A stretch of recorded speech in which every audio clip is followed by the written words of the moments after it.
Hi everybody, Jillian here. Welcome back to another MyHeritage scrapbook layout. Today I'm going to be using this layout from Alexis Brown over at Basic Gray as inspiration for my page. I'm using an assortment of crepe paper products, including the Journey collection and some other bits and pieces to scrapbook this photo of my grandfather and his immediate family, including my great-grandparents and a couple great uncles. So let's get started. So I knew that I wanted to use that wood grain sheet of paper as my background, so I'm going to go ahead and get it trimmed down to a 9 by 12. All of the layouts in these two heritage albums that I have are 9 by 12, and I was just checking the reverse there to see what it was, and it's that beautiful, colorful chevron that in reality I probably wouldn't end up using. So I didn't realize until like midway through this layout that I wanted to use that inspiration page I showed you up front. So I'm kind of deciding what I wanted to do. I did know that I wanted to use a mix of greens and aquas and yellows, and I knew that I wanted this to be a center-oriented layout. So at this point, that's about as much as I know. So what I'm doing here is just taking my ruler and making sure that I get the photo centered on the page. So what I'm doing here is realizing, okay, now I want to go ahead and use a layout similar, or create a page similar to the inspiration. So I am picking out multiple patterns here because I want to have 5 triangles of different pattern papers, and I kind of want them all to be in that same color scheme. So I pulled the cork in just for a little variety. And to kind of bring in some more of the browns from the title and the wood grain paper. So what I attempted to do at first was to freehand the triangle onto that one piece of pattern paper, and I realized immediately that was not going to work. So fortunately, there was kind of this odd-shaped block hanging off of the top of that scrap. So I ended up just lobbing it off and measuring it. So I think it came out to about 2.5 by 4 inches. And so I went ahead and I cut down the other pieces of pattern paper to that measurement. And then from there, I'm going to go ahead and create the triangle shape. So I'm going to go ahead and put the pieces of pattern paper in the order that I want them to stay, and it didn't look too bad as just strips of pattern paper on the bottom, so I may end up doing something similar to this later. But anyway, so I want to go ahead and get my title down so I can be sure of the spacing. And I had pulled out some brown, an assortment of brown thickers that I had, and I decided to go with these. They are older. I think I got them on clearance at Hobby Lobby, and they're the same font that's in the Wonder collection currently, but it's not exactly the same alpha. These are like a brown wood grain.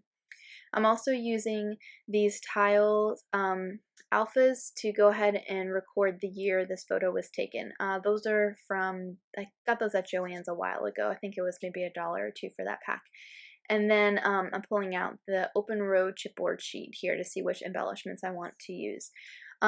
So in each of these pages, I'm documenting the year the photo was taken. I didn't know exactly when this photo was taken, but I do know that my great-grandparents got divorced in 1949, and my grandfather is the boy, the boy furthest to the left. So I just kind of based it on that. How old did my grandfather look in this photo? And it was definitely before 1949. So I think I end up saying it's like circa 1945. And it's okay that it's not the exact year. That's fine with me. I was able to get it close enough, I think. So here I'm trying to figure out how to cut a triangle out of this piece of pattern paper. So what I end up doing is I do in fact take my pencil and just kind of draw it on there. And then what I do is I'm going to I'm going to use this triangle as a template and then cut more triangles from this template.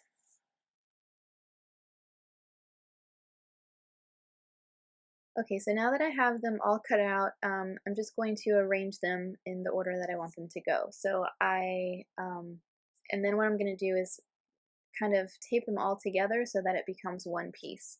So what I do is get the largest roll of washi tape that I have. This one is from Freckled Fawn, and I tape each piece together individually, making sure that there are no gaps or spaces or anything between these pieces of triangle. So what I did is, when I did it originally, I put it in the opposite order that I wanted. So I ended up having to to redo it. And then I pulled out the piece of chevron pattern paper, the scrap, the 3-inch scrap that I had cut, and I wanted a couple more triangles to go all the way across the page. So those are the extra 2 pieces that you see on either end. And I'm just trimming the triangle down so that it's the same width as the photo, because before it was kind of hanging off the page. And you know, I kind of lost the triangle effect a little bit, because now it just looks like a block of paper, but I still like the way that it looks, and I think I'm thinking here I might want to like outline the triangles or something. If I had a sewing machine, I would sew around them to define them a little more as triangles, but I didn't end up doing that. So I go ahead and get that adhered down, and because it's one large piece, I'm able to move it easily. And there might be an easier way to do that, but that's what my sleep-deprived mom brain came up with. So I knew I wanted to use that piece of flower chipboard on the bottom left, and I'm going to just kind of nestle the year 1945 next to that piece of chipboard. And then I'm erasing my marks on the background paper. So the title of this page, I guess you could call it a title, is Mulkey. It's my grandfather's last name. This is kind of like an intro page to this branch of my family. So that's what I'm doing. If I find you know, family photos like this with the entire family, and I've actually found a few of them, I'm using this as one of the first pages in that section of my album to introduce that part of the family. So there's really no story per se on this page, and I think the video actually cuts out my journaling, but I'm simply just noting who's who on this page and roughly the year it was taken. So I still have a little bit of a gap left next to where I put the year on this page, and so I decided to pull out some enamel dots. The best color match that I had for that like turquoise color were these from Michaels, and so I thought I wanted to bring a little bit of the yellow in, but I end up deciding against that, and then I just put 2 teal dots next to each other. But before I do that, I realized that I want to write circa 1945. So originally I grabbed my pen and then realized that I would prefer to have it in sticker form. So these are some much older Dear Lizzie tile stickers. They are printed gold on white, and then on the reverse it's like gold tiles with I think the text is in white. Anyway, so I end up using those, and it works out well. And then I go ahead and put the enamel dots next to it. And then I have put that chipboard arrow on the bottom right to kind of balance the chipboard piece on the top left there.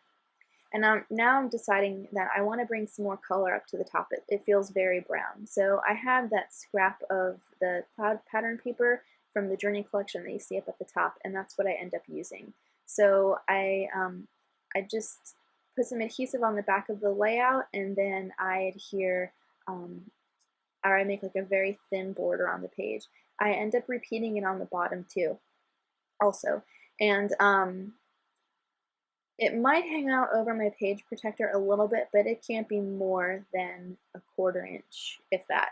So I'm okay with it. I probably should have trimmed it down before I did this, but I doubt it will hang over a 1/4 inch over the page protector.